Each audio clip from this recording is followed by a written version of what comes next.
in reality, go for the cheap tomato sauce because you in 6 months will be thanking yourself. Hello everybody, welcome back to my channel. Today I'm going to be making a really important and exciting video about how you guys can save money. As usual, today's video is going to start off with a quote. So the quote is, drum roll, do not save what is left after spending, spend what is left after saving. Alright guys, so I prepared 6 tips for you guys today. The first one's going to be write down your forecasted spending amount for the month. Amenities, insurance, Apple Music, gym membership, every single expense you have throughout the month, write it down. Food is also going to be included in this expenses list. Evaluate your lifestyle, cut down on anything that is not essential. Maybe you're going out every day for Starbucks. Maybe you're not preparing lunch before you go to work. Buy everything you think you need in a month worth of food, and then that will be your expense total. So once you've written down all of your monthly expenses, you'll know exactly how much realistically you're supposed to be spending. Normally these expenses come out to way less than what you spend in a month, and that's a good thing. That means you have a lot you can cut down on, and that's when practice and self-discipline comes into play. You need to know yourself really well, know your lifestyle, and start cutting down on what you don't actually need. Alright, so step number 2 is make a savings account. Normally you can have your savings account and checkings account all in one app, so you can always check how much you have in savings, how much you have in checking, and you can do transfers in between the two whenever you want. So it's super easy. So about 2 years ago when I was 18, first moved out to New York City, I sat and wrote down exactly how much money I was making, my expenses, how much money I wanted to save, and I forecasted how much money I'd have in 3 months if I kept to my savings amount and my savings goal. After a couple months, I realized, where did all my money go? I didn't have the money I forecasted I would have for now, like months ago. So why is that? Why is the money slowly just draining out and I never had that amount that I thought I would have? So then I created a savings account, and that totally changed the game. Every single time I saw my paycheck in the bank, I was able to just take the amount that I knew I was able to save every single month, that I told myself I was able to save every single month if I stuck to my plan. I would just take that amount and put it directly into the savings account before I started spending the money, and I was not allowed to touch it. When you see it in a different place in your bank, you're able to tell yourself no more easily than when it's just in your checkings account and you can just access it easily. So tip number 3, guys, you need to understand your relationship with money and the lifestyle you're trying to lead. So you need to get to know yourself better is pretty much what I'm trying to say here.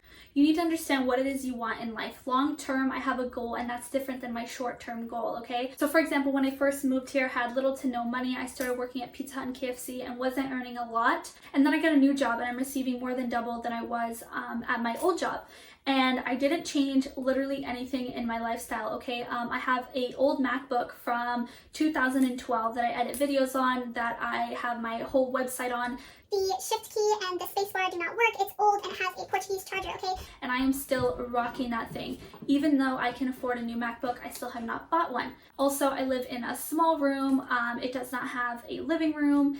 There's a lot of downsides to this apartment, and I'm still here. I live very far from my job, so I could afford a nice big room closer to the city, but I choose not to do that because I am okay with the lifestyle and I understand my long-term goals and my short-term goals. Something else is if I want to buy something new and shiny and materialistic and I'm really in the mood, I really want to buy it, I'll take a step back and ask myself, what's the real reason you want to buy this? Normally it's that you want to look forward to something, you think it'll make you happy, you think you'll be excited, it just gives you that rush. Whenever you figure out that that's the reason why you want to buy something, just look back at something else that you bought that was a big purchase that is kind of just sitting on the shelf now. So if you wait 30 days, that's a long enough period to see if it's something that you actually want, or if it was just something in the moment because you were bored and you wanted to do something, so you decided you just spend money and buy something new.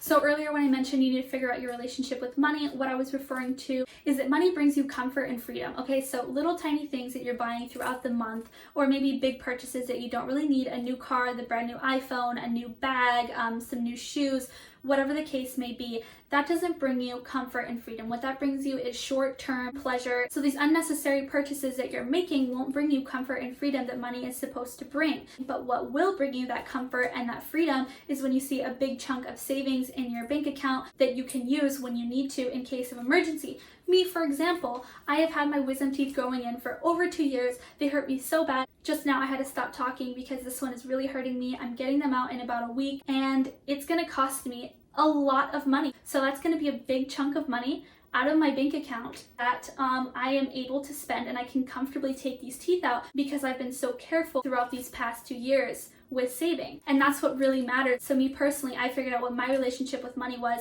and that was being able to not freak out all the time and be anxious because I won't be able to afford the outcome of something bad happening or an emergency or whatever the case may be.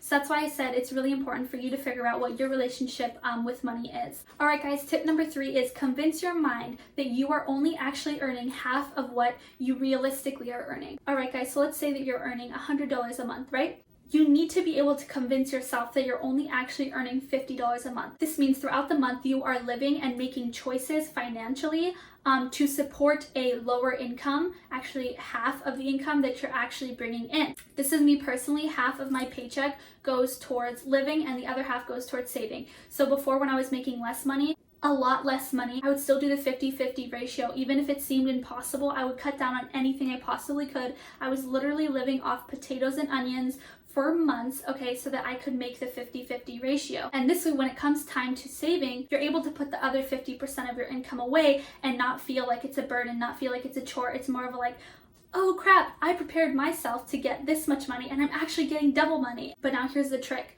Realistically, you need to be on that mindset, but then vibrationally, you need to set a whole different value in your mind, you know, your end goal. So that could be $10 million, $1 million, $40,000, whatever that is for you.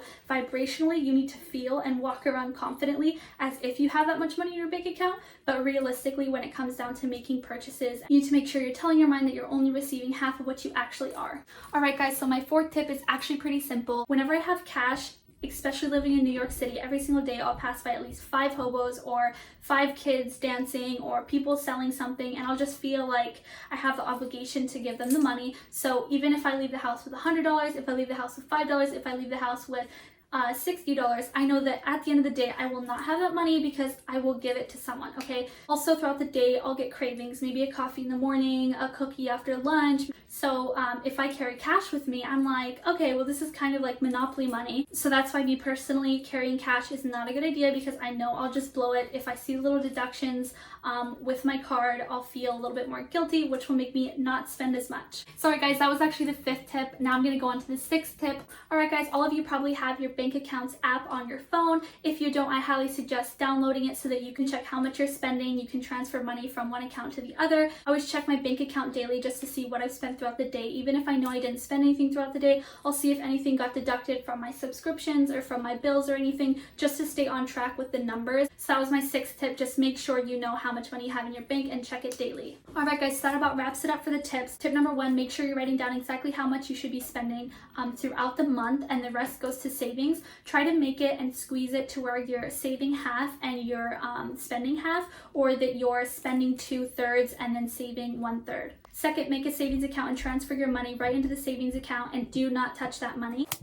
Tip number 3, get to know yourself and find out what it is that you want in life and what kind of lifestyle you want to lead and what relationship you have with money. Tip number 4, trick yourself into thinking that you're earning half of what you actually are, but vibrate on a level of how much money you really want in life. The big dream money, always vibrate on that. Walk around with the confidence that you have that much money, but in reality, go for the cheap tomato sauce because you in 6 months will be thanking yourself. 5, don't carry cash on you because you'll be more likely to spend it throughout the day. Check on your account daily. See exactly how much is coming out of your account all the time. You get addicted with the numbers. Okay, not actually, but it's really good to know exactly how much you have daily. So don't think of your current situation and the current amount of money that you're bringing in every single month as what your lifestyle and what you are always going to be, okay? I want to let you guys know that you are worthy and you are deserving of anything in life that you really, really want and that you desire. Go out there, believe in yourself, do what it takes, and it will be yours. Alright guys, I hope you guys enjoyed this video. Let me know in the comment sections down below if you have any video suggestions, any questions.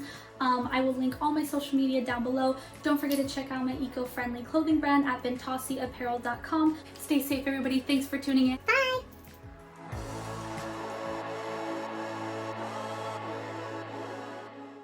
So once you've